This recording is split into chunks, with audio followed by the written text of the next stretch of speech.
How to create a VRChat account.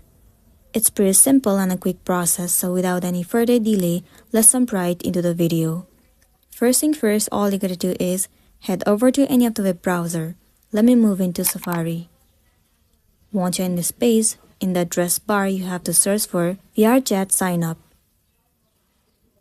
Now head over to the very first site, create a new account. It will land you on the page where you will be able to sign up for your account. The very first thing you want to do is to enter your display name. Once you have entered the display name, enter the email address.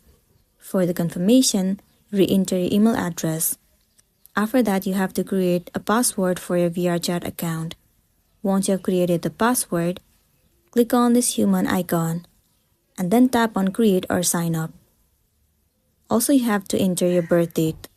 Once you have entered all the information accordingly, click on create account, and then if all the informations are correct, your account will be created successfully.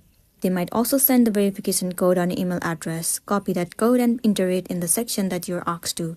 After that, your account will be created successfully. So that's the end of the video. If this video really helped you, give it a like and check out our next tutorial. Thank you.